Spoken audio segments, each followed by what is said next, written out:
My name is Tony Sparrow. Welcome to another edition of Secrets of the Supernatural. Tonight, we have a very special program. Tonight we have a gentleman, special guest, that actually had an encounter with what we refer to as the White Lady of Union Cemetery in Easton, Connecticut. His name is Rod Vesey. He's an eyewitness to the White Lady and to another spirit that actually visited him in his vehicle on the way home one night from work. I'd like to start out with Ed and Lorraine and then get to Rod. This is a very exciting program. You're going to love it tonight. Ed, can you just fill us in really quick on the White Lady? The White Lady has often been seen in and around Union Graveyard, Route 59, and as far over as Stepney Graveyard in Monroe. But we've been getting reports for the past 20-some years of people who claim that they've seen a lady in white going along, on the road out there in the cemetery. And Lorraine and I decided that since all of these reports were coming in, that we would investigate it. And I stayed in that graveyard for 7 nights. I'd leave the house around midnight. I'd go to the graveyard in my van, park the van, and I'd open up the doors. It was hot. It was July, August. Actually, this was August. Yeah, it was the end of July. I'd open up the van and sit back, and I'd see all these ghost lights flitting all over the place. And I thought, sooner or later, something's going to happen. And on September 1st of 1990, I believe it was, at 2:40 in the morning, you told me. 2:40 in the morning, that's right. I'm sitting there, and I could see all these lights over near the Baptist cemetery, all around the stone wall. And all these thousands and millions of insects were just chirping away. All of a sudden, things started to quiet down. And I could hear what sounded like a woman weeping. I picked up my camera. I had a camcorder alongside of me. And I had the tripod set up outside. I didn't want to leave the camera out there because of the humidity. I took the camera out, and I could see all these ghost lights suddenly forming into a figure of a woman. Now, the film that I took of this spirit looks as though it's very far away. Actually, it was very close to me. It wasn't that very far away. And I put the camera up to my eye, and I let it go, and I couldn't see anything. I took my eye away, and I could see her. I immediately put the camera on the tripod and let it run, and I started to walk toward her as she was coming towards me, and she disappeared. Now, I knew I shouldn't do that, so I backed up again, and she came back into focus. At that point, she started to come towards me, moving through the tombstones, and these black things, which I can only describe as looking like kind of like black poodles, were jumping up against her. We call these here wood ghosts or shadow ghosts. And they were trying to stop her from getting to me. Now, all this is taking place, you understand, in just a minute or two. And then she moves towards me and moves away, and this huge shadow ghost pushed her towards Route 59, and that was it. I packed up the camera real quick. I ran home in the car. I drove home. I woke Lorraine up, and I said, "You're not going to believe what happened." We put it on the VCR, and there it was. I had captured it. Now, understand that this is something that I had been looking forward to for 50 years. I had seen pictures taken of ghosts, photographs taken of ghosts. I had seen ghosts, but I had never had a video camera with me and the opportunity to get this on film, which I did. Now, Rod Vesey's experience was different than mine, and I'll let Rod tell that one. Okay, Rod? When I had my experience with the White Lady, I think it was a month or two before you got her on film. I was coming home from work. I was working in Fairfield at the time, and it was about 12:30, 1 o'clock in the morning. I'm driving home. I'd just gotten off of work. I was wide awake, all wound up, and got up to Sport Hill Road and 59 where it crosses. There was a slight mist on the road. The road was a little damp and, fog about maybe a foot high, which wasn't unusual for the area. Got up, came up the hill a little bit, and as I came up the hill coming up past the cemetery, I felt like someone was on my right side. And I looked over, and there was a person, just like Ed, sitting here, that solid, sitting there, and on a little brown scrunched up hat, a little scruff on his face. At the time, I had no hair on my face. I was clean shaving at the time. So it definitely wasn't my reflection in the window. I did one of those, looked forward, looked back. That figure was gone, and in front of me, I'd say a good 60, 70 feet in front of me, there was a woman standing in the road. I tapped on the brakes. I didn't jam them on because the road was a little slick. Okay. And as soon as I tapped on the brakes, she went from about 70 feet out to right in front of the car, and the thing that I remember the most was her hand came up in a motion like that, like up and that way, sort of like she was not trying to grab me, but she was reaching out.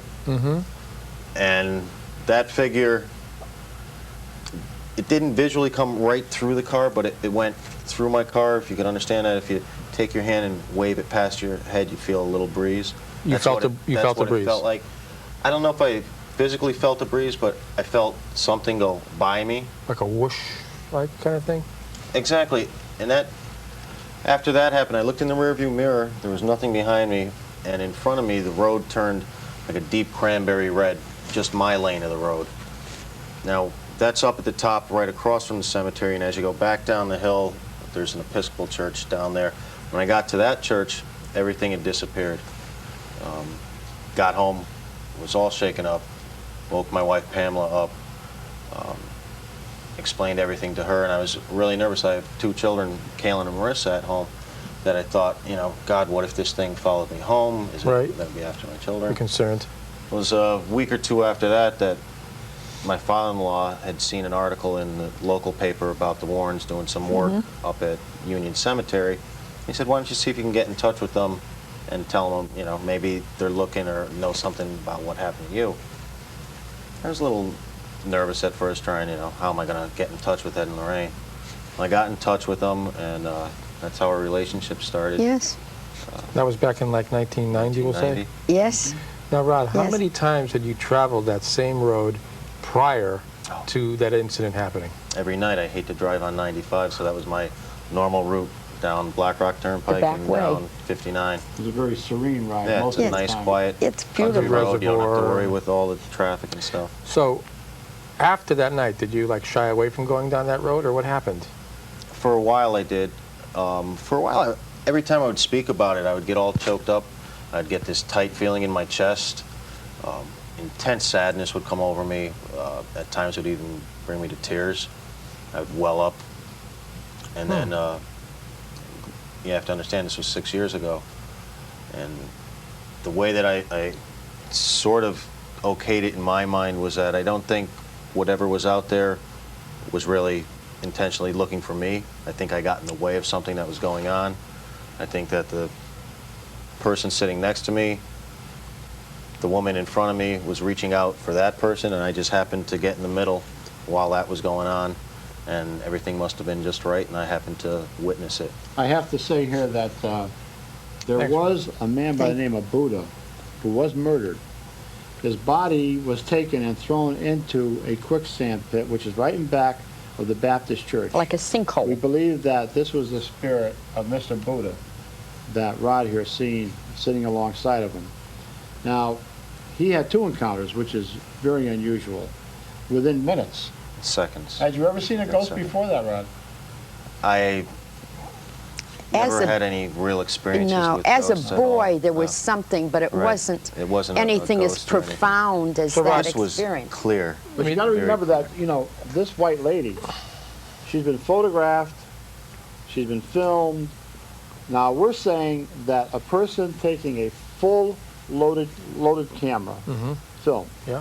going outside of the cemetery. Don't go inside because you could be arrested, especially after 9 o'clock at night. Taking photographs, chances are 8 out of 10 times you're going to come out with ghost globules, electromagnetic energy. When the Sally Jesse Raphael show filmed down there at the cemetery, you were there that night. Right. I was standing with the producers, and they were looking at me, and all of a sudden they turned, they said, "My God, look at that." And they seen what we call a ghost veil going right over cemetery. Now, this is what they seen, and they talked about this Two separate on the show. producers. Right. Pardon? Two separate producers saw that. Two That's right. separate producers, yes. there. And they, I'd like to ask you, Lorraine, because you're a psychic and a clairvoyant, the reason why, number one, those spirits might have come to Rod, number two, why does Rod, for years afterwards, feel this sadness when and get choked up when he thought All of right, it? for one thing, let me say, Rod is a very special person. I have always said this from the very time I ever met the man. There is something very special about Rod Vesey. I don't really You two haven't know. been seeing each other, have you? No, there is tell. something very special about him. He has. Rod is what we call an old soul. He What's goes way that? back. What does that mean? He has a love of animals and birds. There's a hawk that's out in the woods near his house, and he can whistle. And this wild hawk will come circling around, and you know, he comes to Rod when he calls him, and he has a fascination for Indian lore, Indian life. But- I believe that Rod is an old soul, and But- that's why he had these experiences through his sensitivity. But anyway, where Rod is concerned, I feel this is why the experience. Now, the reason for the sadness, the reason for the pain that Rod feels is like a radiotelethesis, where you actually take on the pain, the anguish of the spirit. You feel their anguish, their emotion. And this woman, the spirit of this white lady, is a very troubled spirit. She has never found peace. She is still wandering. There are still encounters, but everybody who has an encounter won't have the same credibility as Rod will have. But their accounts are just as important, Tony, and we record all of their accounts. But anybody can take film there, or I mean photographs. Now, you now know Rod very well. But when Rod first came to you, Ed, to tell you the story about the white lady, how did you determine that Rod was not imagining this, was just making up a story to get maybe in the limelight? How did you say to yourself, Rod is very credible? First of all, remember that I've interviewed thousands of people all over the world. I watched their body movements. I watched them. He said the right things. When I asked him a question, he came up with the right answers. Looking at Rod and knowing that he was telling the truth wasn't too hard for me, because I watched him very closely. I've been down those roads many times, and what he was saying was right on. You know. The other thing too, Tony, is I remember when Ed was interviewing him, I had come in, I had come home, and he was sitting there. And from that time on, as I looked at his aura, I knew. You knew. I that knew. He was telling the truth. Well, I knew beyond that the truth. Both though him and Lorraine were kind of weird, though, because we went over to his house, and he said to Lorraine, "Do you want to go flying with me, Lorraine?" And I said, well, "Can I go flying too?" And he said, "No." No, I said, "Well, why can't I go flying?" He said, "Because you're not sensitive enough." That's nice. Thanks, Rod. You must have made points with Ed there that night. I think we do have some slides we brought. Yeah, we've got some interesting slides here. In fact, you'll see the picture of the Union Graveyard. First, that sign has been stolen by souvenir hunters, I guess. Okay, the Union Graveyard. Let's talk about it a little bit. It was A lot of tragedies built in, there. A or lot of tragedies. started in 1760. 1760, It's in- Tony. on There Route it is. 59. Route That's the 59 sign and that's no Sport. longer there. Yes, Sport Okay, Hill next Road. you're going to see a painting that I did way back in 1968 when Yes. people were telling me what they were seeing at the Union Graveyard. Here's Lorraine and I, you know, America's top Ghostbusters, traveling to Australia, traveling to Europe, traveling to Mexico, Canada, across the country, looking for ghosts, and they're right in our backyard. And I did this painting, an illustration, of the White Lady in 1969. This is So that what, shows how long ago 1969 we've it been was. hearing about Okay, it. let's see the next slide if we could. There it is, Tony. Wow. Now, Now, that's this one how of the people original describe Your it. paintings. rendition of the White Lady. That's- That yes. was my impression of the White Lady that I painted of her, right. Wow. Yeah. Okay. And That's, keep in mind that the first official sighting was 50 years ago. There were the Barberi brothers, who were just boys at the time, and one of them became a state trooper later, and we talked with him, and he still says today, yes, what I seen was the White Lady. They were playing cowboys and Indians, and they had a home right above the cemetery. There was no trees there at the time. And suddenly they described what looked like a lady in white with all these black figures around her, arguing with her. And they ran in, they told the parents. The father poo-pooed the whole idea. The mother came out, and by that time, of course, everything was gone. And she said, well, you imagined it. And 50 years ago, it's rural today. You can imagine what it was 50 years ago. Where their house was, there was a dirt road leading up to it. And she said, well, maybe at the crossroads, you've seen headlights of a car. Now, you know, you're They talking, weren't seal beams then, you're talking Tony. 1930s, you know. There was no seal beams then. You're talking about lights that just about went from here to the wall over there. And the kids said, no, Mom, no, we seen a lady, and she was arguing with these dark shadows around her. Well, that was the first official sighting, but they went on to see the white lady many times later, especially Bo, who was the other brother. He was quite a hunter. He would get up into this apple orchard, and he'd look down into the cemetery, and the deer would come down at the night, and he would jacklight them. And he had seen the white lady on at least 4 other occasions after that. Then there was people who would be driving down Route 59. An owner of a local store right there on Monroe told me that it was a foggy night. He was coming back from Westport. He seen this lady walking along the road. And he thought, well, here it is, you know, it's like 1 o'clock in the morning. It's foggy out, and she's walking by herself. He stopped the car, he rolled down the window, and he asked her if she needed help. And she just looked at him, shook her head, and she disappeared. Now, these are the kinds of experiences we had. Now, Well, you'll so- see some of the pictures taken. What else do we have, Ed? All right. That's Union Graveyard, and that fog-like substance that you see there, of course, is the electromagnetic energy which the spirits use to manifest themselves. They form into a figure of a man, a woman, or a child. Now, you'll also see ghost globules in some of these other pictures. Okay. Well, whenever the next one comes up, we'll examine that one. Okay. Now- Now that's what we call our Ballerina ghost. ballerinas. You notice that the torsos have appendage-like arms and legs They that are look- just spreading out all over the place. They look like they're dancing right Right across. there, you see at least 4 different ghostly figures. Now, this was remember that taken- this was this was not taken- seen by the people taking the pictures. Was this taken by a professional photographer? No, no, No. These are taken by people from all walks of life, from housewives to high school kids to college to scientists to police officers and right on up. Oh, there are numerous people, Tony, are drawn there, as you know, and they will bring the photos to our attention and tell us about it. And always, always the same way. And I have to reiterate here, this is not fog, No, this is not smoke. no. These are clear nights when these pictures are taken. It's not car exhaust. Not a car No. exhaust. Remember that, you know, we're serious investigators. We insist that when people take pictures like this, that it is a clear night. You know, we're not looking to take pictures of fog and smoke.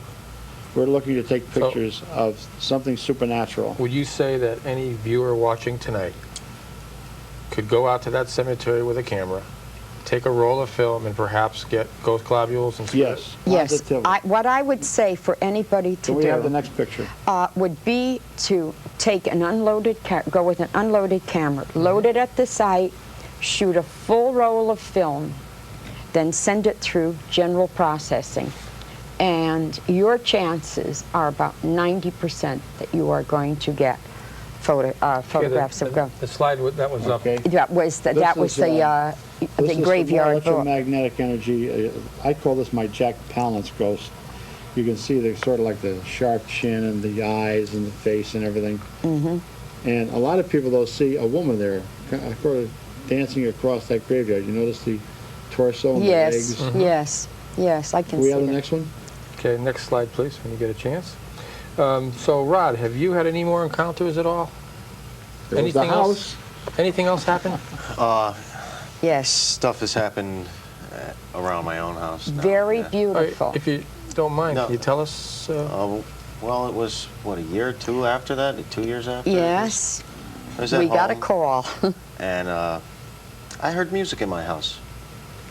Now, the TV was off, the radios are off, nobody's home, and I can hear real nice music box music playing. Beautiful. Listened to it for a couple minutes, and then I started getting nervous. Right? I don't care how tough you are and how much people say, I wish it would happen to me. When it happens to you, it'll scare the bejeebers out of you, and I don't care how tough you are. So I got nervous. Well, who are you going to call? Right, Ghostbusters. Called Ed and Lorraine. I said, Lorraine, you got to come over here. You have to listen to this music. So within 3-4 minutes, they were at my house. And brought Lorraine upstairs, and I said, all right, stand here and listen. By that time, the music was starting to get It was faint. starting to fade. Lorraine heard the exact same music to the point where she said, Rod, it's not that I don't believe you, but will you open that door? Because she heard it coming from behind the bedroom door. I moved the bedroom door, and the carpet was there. That was the only thing that was behind the door. Same exact music. Exact same music I heard. It was beautiful. Well, see, I didn't hear it. No, What do you think that is, Ed? Well, it's spirit music. it's spirit You music. know, a lot of people will tell you that in a haunted house, they hear music, but they can't differentiate Can't what discern? type of No, they- music it is, you know. No, they can't discern. They'll always say that it's kind of beautiful and it's very melodious, you know, and things like that. But this is actually coming through clairaudience. Mm-hmm. That's The what these two sensitivity hear. factor. Yes, Yeah. but it was almost as if by the time I got there and went behind that door in Rod and Pam's bedroom, it was almost as if it were leaving and going above us. That's how it felt, like it was going above One us. thing I'd like to just digress for one moment back to the White Lady and Rod. Can you, for the viewers, describe in detail the White Lady and that person that was next to you in the seat? Yeah, well, like I said, the gentleman that was sitting next to me wasn't dirty, but he was scruffy. And About how old was he? I'd say a hard old 40s, a hard life old 40s. He had, like I said, a brownish hat. Was it like with a cap, small? old cap? No, it was No. it was a hat. It was kind of squished on the top, and it had a very small brim going around it. Oh. And scruff on his face. And he was just sitting there, and he was looking dead straight ahead, no emotion at all. Didn't look at you at all. Never looked at me. Did you smell anything or anything? No, Tony, you have to understand that all of this, from the time it started to the time it stopped, is the time that it takes you to travel 300 feet in a car. So we're talking very fast here. Okay, so you saw him first. Him first. I looked at him, looked back. The woman that was standing in the front, the garment that she was wearing, Pam always gets angry at me. I don't Looked like blame an old house dress, house coat that my wife has. It's old, washed out blue color. All patches Okay. on it. My wife, after I had said this once before, threw it out, and I took it, and I have it hidden in a canoe at home. Now she knows. But it was an old, faded, not white, not the classic flowing thing that you see in the movies and stuff. It looked like just an old, washed-out nightgown that I'm sure most of the women have one of them at home.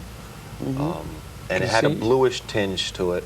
And she had long hair, I'd say mid-length down her back, and her hair was dark. Facial features were not clear at all. Couldn't That's see how I made her hair out, coming right down to about here. You remember how? no age. You couldn't get an age. She was younger than a gentleman by far. I would Younger. say mid-30s to late That's the 30s. impression I got. Mid-30s to late 30s. Yeah. I couldn't make her out clearly, but that's the impression I got, that she was late 30s or early 40s. Are there any more slides, Ed, that you'd like to? I don't know. Yes, yeah. There's the look. ghost- These are Oh, what we isn't that call ghost beautiful? globules. Yes. Now, when a person sees one of these in a home, for instance in a bedroom, it'll float around the room, then it'll go into a cigar shape, and then you will see the apparition or ghost. But I think there's a couple more of those in here, in fact showing the Baptist church too. Okay, we'll go to those. You do have Oh, pictures. this is one of our Oh. investigators fooling around one night, and she's invited the one of the Valerie. ghosts to sit on her hand. Well, you can see one of them complied with her request, sitting Wow. on the top of her hand. That's right outside the gates of That's Union. outside Yes. the gates of Union Graveyard, right? Okay. And the next slide? I know we have the church there with a lot of ghost globules. So here's Oh, some there's more. another globule. Now, a lot of people say, well, it was snowing or it was raining. No. We don't get this when it snows or rain. I mean, we've been out into England. We've taken hundreds and hundreds of photographs. We never get nothing like that. Yeah, it's amazing that all the pictures you've taken, you go to that Union graveyard and you get these. Yes, And right. here's a large one. Oh, now. isn't that beautiful? Combined with the electromagnetic energy and the ghost globule. Mm-hmm. If anybody's seen The Wizard of Oz, they remember how this ghost globule came down, all of a sudden the beautiful fairy princess Yes, came out. yes, right. Well, that's really good. What is this shot here, Ed? Oh, This that's is the Baptist church, And again, you know, this was taken on Halloween night. They say that the spirits, evil spirits, leave their graves on Halloween night, and that's true. This boy that took these pictures got hundreds of these ghost globules all around the cemeteries. And this is at a crossroads. And crossroads are considered very magical places. That's some of the headlines you're going to be showing now. Okay. Yeah, I do have 3 newspaper articles here from the Connecticut Post. I think they're all from the Connecticut Post. And it depicts some of the scenes that have happened at the Easton Graveyard. The first one I'd like to just show to the audience, if I could. Apparitions seen at their Easton haunts. So what is this article about, Ed? It's all about, you know, people seeing the ghosts there. Okay, and I'll show the other one. Now we have TV's Sightings, I guess. Sightings did a whole thing on it. They did a very good job on it. And they also had gotten many pictures of the electromagnetic energy. In fact, one of the shots that was taken of one of the cameramen up on top of the truck shows all the electromagnetic energy all around him. And then I think the last one is... This is a warning. Yes. Ghost A warning. hunters busted. That means you don't Not go us. into the cemetery Not us. without permission. No, it wasn't us. Without permission, because if you do, you're going to be arrested. You will I get had to arrested. laugh that there was a Navy commander called up one night and said, you know, I didn't really believe in this type of thing. And one night I went to this cemetery with my wife, had all the cameras. I had a real expensive camera.